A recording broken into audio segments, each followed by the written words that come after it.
Bienvenidos a este análisis.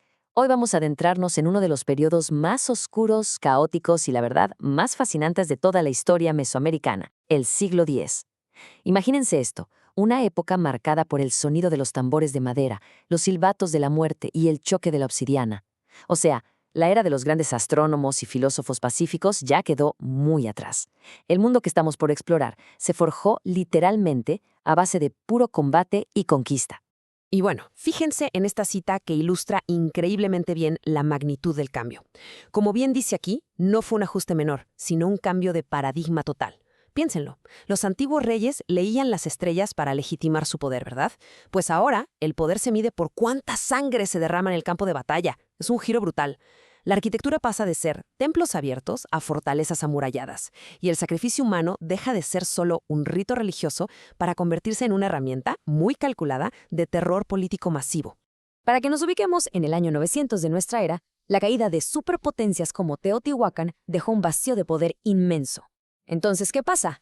Pues que oleadas de pueblos nómadas y cazadores, los famosos chichimecas, empiezan a bajar desde las tierras áridas y súper hostiles del norte hacia el centro de México. Y al mezclarse con los sobrevivientes de las culturas antiguas, cimentan un nuevo orden mundial.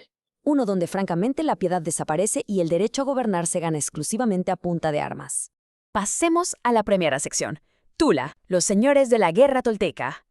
Acercándonos al año 1000 después de Cristo, vemos surgir la cultura tolteca en Tolanxicocotitlán, o simplemente Tula, y vaya que establecieron el estándar absoluto para los futuros gobernantes. El poderío bélico de estos arquitectos y guerreros implacables se ve clarísimo aquí. Observen a los atlantes. Ojo, estos gigantes de piedra de casi 5 metros de altura no son mera decoración, eran las columnas que sostenían los techos de sus templos. Así de profundo calaba la cultura guerrera, dictaba cada detalle arquitectónico. Los tallaron empuñando sus atlatls o lanzadardos y con esos icónicos pectorales de mariposa, listos para defender su posición en todo momento.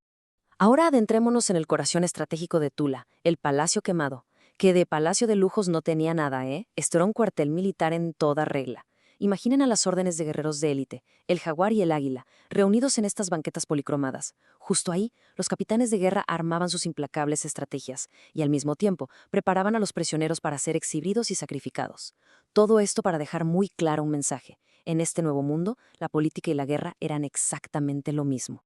Y esto nos lleva al punto de cómo este terror se materializaba en pleno centro de sus plazas. Seguramente reconocen a esta figura, el chacmol. A simple vista parece solo una escultura reclinada, pero ese recipiente que tiene en el vientre cumplía una función escalofriante. Estaba diseñado para recibir los corazones de los sacrificados. Es, sin duda, el ejemplo perfecto de cómo la iconografía de esta nueva élite se usaba como una herramienta de intimidación política directa, o sea, puro terror psicológico. Vamos a la sección 2, el puente mitológico, el exilio de Quetzalcóatl. A ver, si Tula dominaba el centro de México, hay un misterio grandísimo. ¿Cómo es que encontramos su inconfundible estilo arquitectónico a unos 1000 kilómetros de distancia? La respuesta la tenemos en un mito poderosísimo, que es la trágica caída de la serpiente emplumada. La leyenda nos cuenta sobre Seacatl-Topitzin, un rey pacífico que gobernaba Tula bajo el nombre de Quetzalcóatl. Pero claro, su época dorada de paz no encajaba para nada con este nuevo orden militar, así que fue engañado y embriagado por los seguidores de Tezcatlipoca, el dios de la guerra. Tras romper sus votos, este rey sabio fue desterrado al oriente, pero jurando que algún día regresaría por donde sale el sol. Y fíjense bien, porque este mito es justamente el puente que va a conectar dos mundos increíbles. Y así llegamos a la sección 3. Chichén Itzá, el espejo en la selva. Casi en la par de que Tula controlaba el centro, los mayas itzáes estaban levantando una ciudad que es, literalmente, un reflejo arquitectónico casi idéntico de la capital tolteca, la famosísima Chichén Itzá. Pero ojo, hay contrastes súper marcados. Por un lado tenemos a Tula, en un entorno árido, súper defensiva, una verdadera fortaleza militar terrestre. Y por el otro, a Chichén Itzá, en el corazón de la selva yucateca. Su fuerza no venía tanto de ejércitos marchando, sino de un poder brutal de expansión basado en el comercio marítimo. Vamos a ver esta tabla rápido para entender mejor las diferencias. Mientras Tula imponía su ley a pura fuerza militar y obsidiana en el altiplano, Chichén Itzá armaba todo un imperio económico dominando las valiosas rutas de la sal en la costa. Pero lo que me parece más revelador es qué pasa con la serpiente emplumada.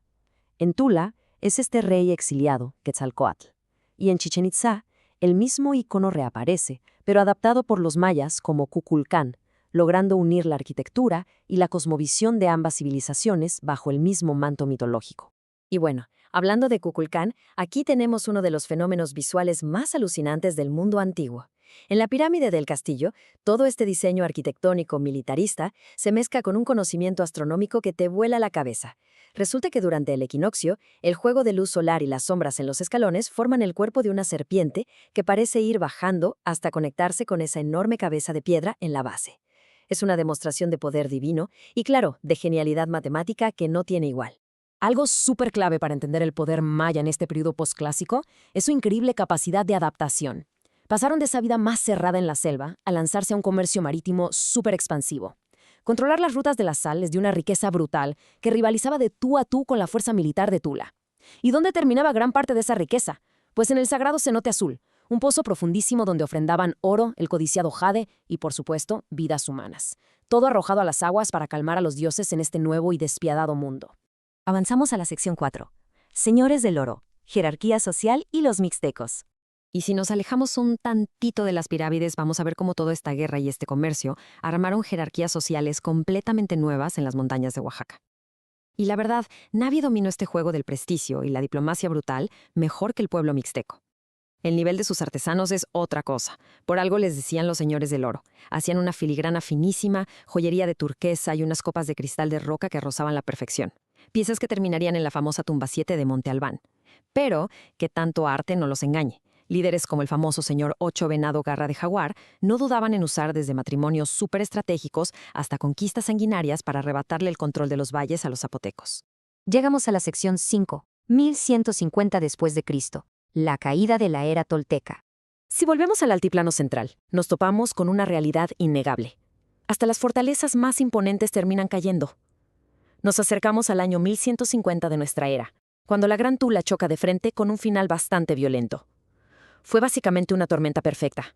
Tula empezó a desmoronarse desde adentro por sus propias fracturas políticas, mientras sufría unas sequías devastadoras que duraron muchísimo tiempo. Pónganle a eso la inmensa presión de nuevas oleadas de pueblos bárbaros llegando del norte. Y bueno, el resultado fue la catástrofe total. Saquearon la gran capital, el famosísimo palacio quemado ardió en llamas, y aquellos guerreros colosales, los atlantes, terminaron derribados y enterrados en la arena.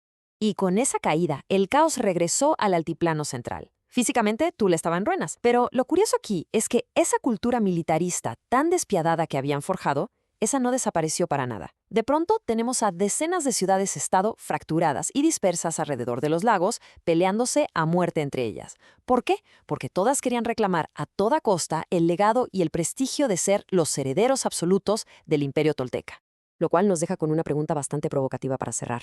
En medio de todo este paisaje desolado, lleno de sangre y totalmente dividido, hay unos parias errantes, exiliados a los peores pantanos, buscando desesperadamente una señal divina entre las cenizas de los toltecas.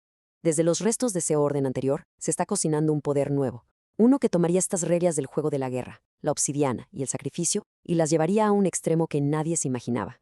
¿Quiénes eran y cómo lograron forjar el inmenso imperio azteca? Pues bueno, esa es una historia que definitivamente vamos a explorar en el próximo análisis. Nos vemos en la siguiente.